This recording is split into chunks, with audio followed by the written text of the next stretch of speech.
Mas eu tenho algo sobre 2018, que como nós não vivemos uma democracia no momento, eu vou esperar um pouco mais para revelar. Porque o que eu falo, eu provo. É muito fácil você lançar algo no ar e posar como um vidente, um profeta, né? A gente prova. E as coisas acontecem na vida da gente.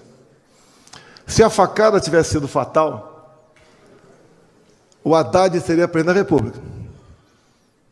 Imagine como é que seria a Covid com o PT. Alguns às vezes falam, por que você não fez isso, fez aquilo? Pessoal, assumir a presidência, muitas vezes uma prefeitura, você não tem um comando sobre tudo aquilo. Aquilo é um mundo. É um mundo. Você tem inimigo, não é nem isentão, inimigo do teu lado. Cara que tem outros interesses. A gente vai fazendo o que é possível. Quando votaram a minha inelegibilidade, porque eu me reuni com embaixadores, não foi com traficante no Morro do Alemão, só teve uma questão de tranquilidade para mim. O risco de concluir o trabalho de Juiz de Fora diminuiu. Porque a gente sabe quando aquele outro lado quer, como eles agem. Vimos em 2022 a Venezuela, já que tem policiais militares aqui, é bom saber, né? Ela não pode fazer nada, ministrando um curso de sniper para mais de 20 países. Então, ganhar a eleição, todo mundo sabe que é diferente de tomar o poder. E essa semana, alguém ocupou a tribuna do Senado, pelo amor de Deus. Um cara condenado a mais de 30 anos, que durante o período militar, que dizia que lutava por democracia, mas estava lá em Cuba, junto com seus colegas. Tá? A história, o pessoal deve saber em grande parte o que é isso daí. Mas qual o problema do Brasil? É um país rico. É a mesma coisa se alguém ganhar na Mega Sena aí, tem que tomar mais cuidado.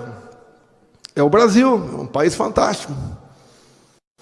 Em meados de 22, com o meu ministro das Minas e Energia, nós acertamos algumas coisas para o Brasil. Tá? A exploração de urânio em Santa Quitéria, Ceará, e no sul da Bahia, bem como lítio no Vale do Jequitinhonha. Isso tudo agregando valor, não é entregando in natura para terceiros. E agora veio o Macron ao Brasil, que mesmo tendo aumentado o número de mortes de Yanomami, levando-se em conta 23, aumentado barbaramente o número de focos de calor ou de queimada na Amazônia, não se toca nesse assunto. E o atual mandatário, que eu jamais passaria a faixa por uma pessoa com essa vida pregressa, acaba de assinar um acordo entregando isso a um outro país. Esse outro país, a França, sem urânio, não funciona, não tem energia. E ele praticamente perdeu o fornecimento de urânio de um país da África.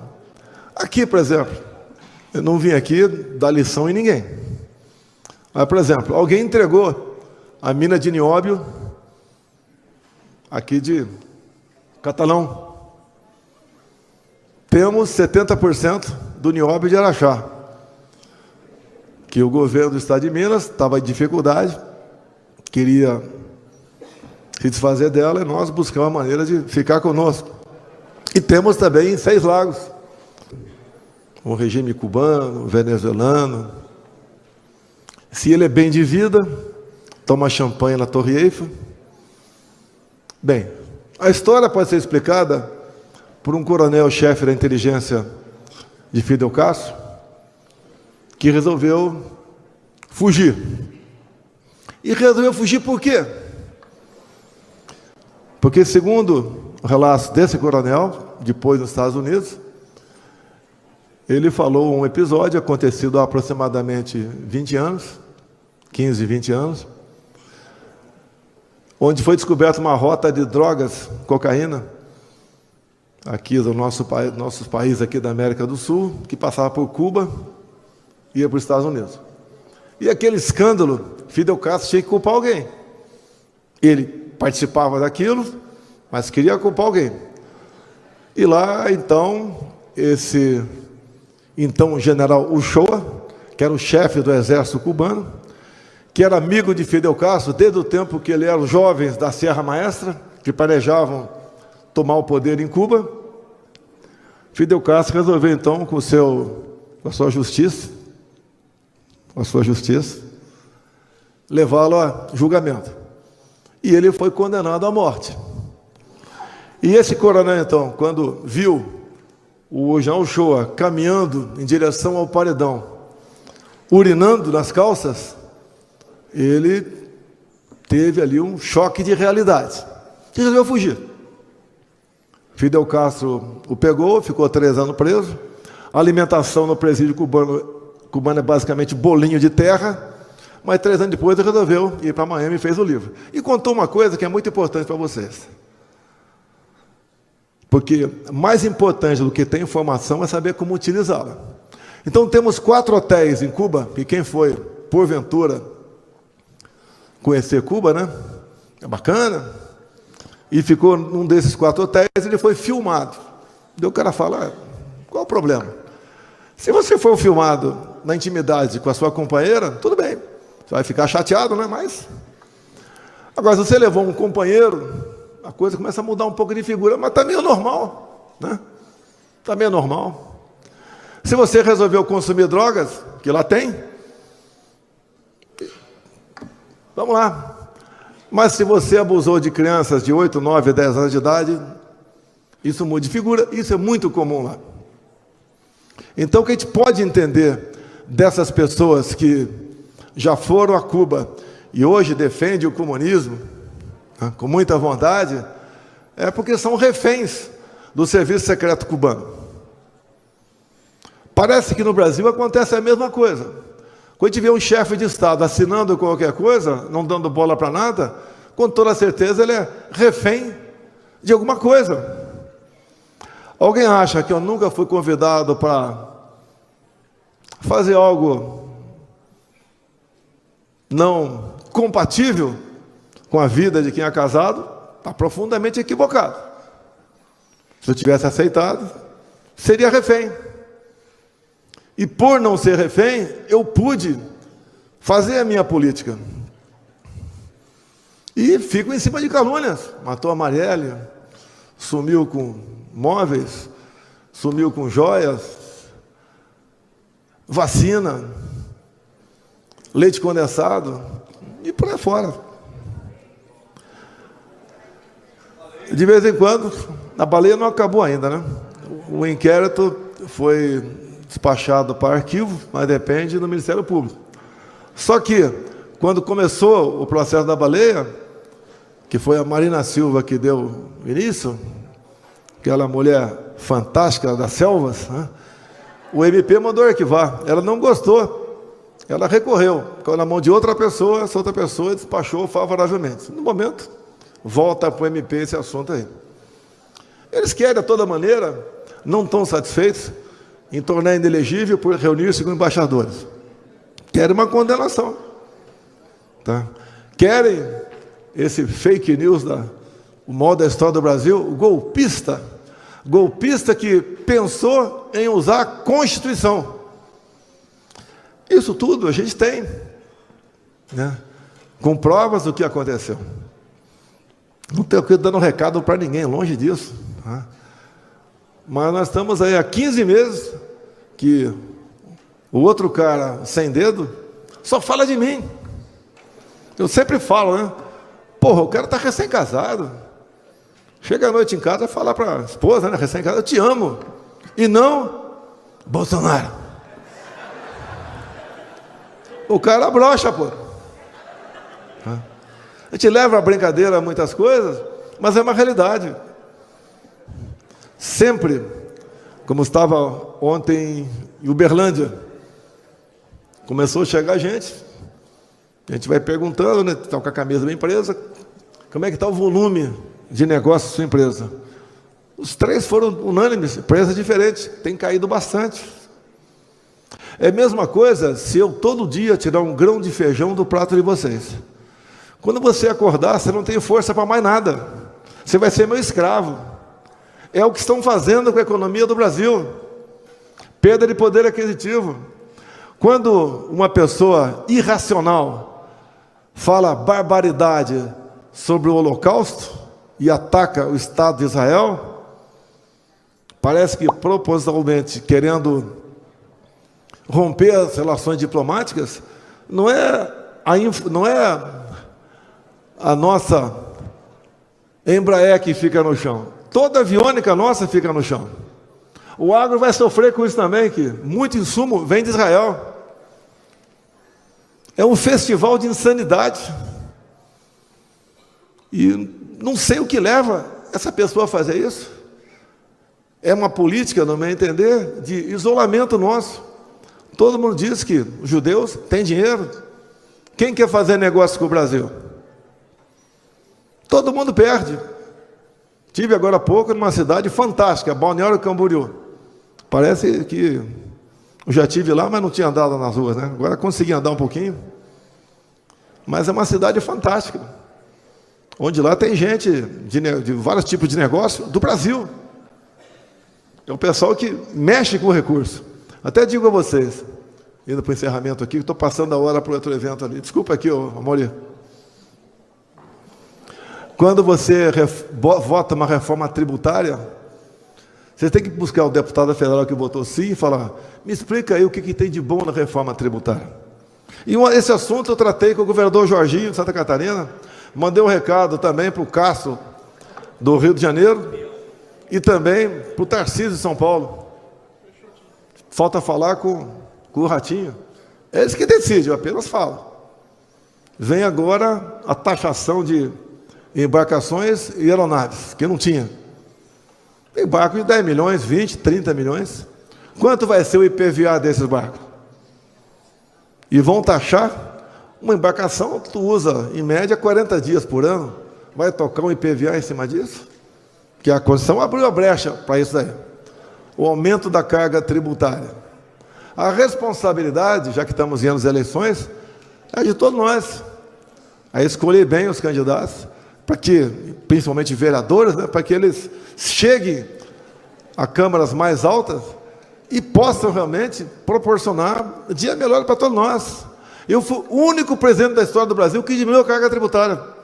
Impostos federais de combustíveis, importação de jet ski, de veleiro, de peças de tratores, de pneus de caminhões, diminuí 30% o IPI de 4 mil produtos, zerei os impostos federais de tudo que tem a ver com energia solar, estava ia arrecadando mais mês a mês. Agora faço exatamente o contrário. Mas tudo bem. O que eu peço a vocês? Assim como usei um versículo da Bíblia sobre a verdade, tem um outro muito importante que eu usei muito durante o meu mandato e tem que fazer parte de cada um de nós, que diz: por falta de conhecimento meu povo pereceu. Nós temos que buscar maneira de resolver os problemas, conversar com quem está do seu lado, porque só dessa maneira nós podemos entender a engrenagem. Não podemos, quando pinta uma notícia qualquer sobre um político, seja quem for, já atirar em cima dele. Procura saber se aquilo está certo ou não. É igual agora que está lá no Congresso, né? Que está preso um deputado federal, que seria o segundo mandante ou mentor da morte lá da vereadora, que está preso. E a Câmara vai ter um difícil trabalho. Vai manter a prisão dele ou vai libertá-lo? Eu queria fazer um teste aqui, me permite. Quem votaria para prender o deputado, levanta o braço. Baixa o braço. Quem votaria para botar em liberdade o deputado, levanta o braço. A maioria, 90%, nem sim, nem não. É o pior que existe, é o isentão. É o pior que existe. Então, é ter conhecimento. É ler a Constituição, artigo 53, parágrafo 2º. Entender o que está escrito ali. Porque, de acordo com a decisão que esses deputados tomarem, outros deputados podem ser presos por crime de opinião. O artigo 53 é bem claro. O deputado só pode ser preso em flagrante delito, de crime inafiançável. Alguém tem certeza absoluta que foi ele que matou? Ou certeza absoluta que não foi ele que matou? É um assunto difícil. O deputado vai se expor. E se ele votar sim ou não, o eleitor vai atirar no cara. Fala um montão de palavrão. Ninguém mais do que eu quero a verdade sobre o caso do Marielle. Afinal de contas, eu por 6 anos fui acusado pela esquerda, pela grande parte da mídia, de ter sido o mandante da morte de Marielle. Só porque o possível matador tinha uma casa no meu condomínio. E meu condomínio tem 150 casas. Então essas decisões difíceis que o Gaia vai ter que tomar, que vocês têm que entender se o voto dele está certo ou não. Se nós devemos seguir a Constituição ou não. Ou de acordo com a cara de quem estiver sentado no banco do réus, a gente vai tomar uma decisão. Então o conhecimento é importante. Então vocês podem, de acordo com... Eu não sei qual vai ser o voto do Gaia, não sei. Mas, de acordo com o voto dele, vocês falar um palavrão, né? Não quero mais saber desse cara. Agora, nós somos escravos da legislação. Para mim não vale. Para quem é advogado aqui, aquela pesca probatória. Para mim não vale. Quem está do meu lado, joga a rede e se investiga tudo. Para mim não vale também delação depois de uma prisão demorada. Lá na Lava Jato, foi considerada tortura. Alguns falavam pau de arara do século XXI. Para mim não vale. Tem um coronel preso, ou melhor, 2 coronéis presos. Tem vários ex-assessores meus com tornozeleira. E continua a ladainha de golpe. Que golpe é esse? O próprio comandante do Exército. Não tenho conversado, ex-comandante do Exército, não tenho conversado com ele, mas ele disse, foi lá conversar com o presidente, o assunto era a hipótese de usar o estado de sítio. É crime. Vamos supor que seja verdade isso, vamos supor, é crime isso aí? A possibilidade do estado de sítio? Estado de defesa foi usado no Brasil em algum momento? Alguém se lembra aí? Se alguém acha que foi usado ou tentou ser usado, levanta o braço. Eu comecei a usá-lo em 2019, convoquei os conselhos, porque eu tinha que fazer o leão de Tucuruí, para que o estado de Roraima não tivesse blackout. É estado de defesa. Por que não? Seja lá o que for. Então, se a gente não tem conhecimento, a gente nunca vai ter bons políticos, porque a reação vem de imediato. É o que você quer ou você não quer? É como aqui, respeitosamente, aquele não levantou a mão. 90% não levantou a mão. Não tem conhecimento. É a pior situação que tem. Até na Bíblia está escrito, né? Seja quente ou seja frio, não seja morno. Ou nós nos capacitamos, ou vamos viver cada vez mais como escravos do sistema que está aí. E qual o futuro? Não nosso mais, né? Que eu já estou mais para lá do que para cá, batendo 70 anos de idade, mas eu tenho uma filha de 13 anos. Qual é o nosso futuro? Vamos continuar padecendo em cima de uma terra rica como essa? Não é o agro apenas, não. Roraima tem uma tabela periódica embaixo dela, tem um potencial hídrico incalculável no Vale do Rio Cotingo, que dá para gerar energia hídrica para todo o Nordeste. Completamos, meados de 22, as eólicas offshore, aqueles cataventos em alto mar, para gerar energia equivalente a 50 Itaipus. Esse conhecimento que falta para nós. Eu tenho desafiado a TV Globo, me dá 2 horas ao vivo, vão ter a maior audiência do Brasil, não vai ter palavrão, não vai ter coice. E vamos discutir esses assuntos. Eu quero abrir mais coisa ainda. Dentro do que eles acham, né? Que nós temos liberdade de opinião. Não temos há algum tempo. E quem vai ser candidato a vereador e prefeito? Dá uma olhada nas últimas resoluções do TSE. Se você acusar o teu oponente, olha, o partido dele defende a liberação da maconha. Pode ser verdadeiro isso, mas pode ter certeza. Ele vai ganhar uma multa, uma desmonetização, quem sabe até uma prisão. Porque a comissão da verdade, que vai decidir se aquilo é fake news ou não, é da esquerda, como está nas resoluções. O que fazer? Volto um pouquinho para trás. Seria melhor estar do outro lado, né? Não fui naqueles 4 hotéis de Cuba, mas ficar junto com eles. A verdade dói. E nós sabemos muitas vezes, quando fala para um colega do lado uma verdade, como aquilo magoa o colega. Ele parece que ele quer ouvir mentira. E em grande parte, são nós brasileiros. Ou nós enfrentamos, ou vamos continuar sendo o que nós somos hoje em dia. Uma classe desesperada, com medo. Deputado federal, Gaia, se estiver errado, você me corrige. Com medo de assinar a proposta de emenda à Constituição de voto impresso. Com medo. Se o deputado federal, que diz ter imunidade, pelo artigo 53 da Constituição, está com medo, imagina o resto da população. Agora, não podemos ficar esperando um salvador da pátria. Quem salva a pátria é o nosso Jesus, hein? Para quem acredita. Nós é que temos que se informar, adquirir conhecimento, né? Fazer, desculpa aqui, eu não sou exemplo para ninguém não, o que aconteceu comigo em 2014, está no vídeo aí, pô, loucura, dá para fazer, ao longo de 4 anos, demos algum exemplo, né? Voltamos aí a acreditar no Brasil, tem gente verde e amarela aqui dentro, que só usava em época de Copa do Mundo, né? Voltar a cantar nacional, conhecer nossas riquezas, conhecer os poderes, como funcionam, a olhar para o teu filho, pô, o que meu filho está fazendo na escola? Está aprendendo matemática ou ideologia de gênero? Todos nós somos responsáveis pelo futuro da nossa pátria. Todos nós.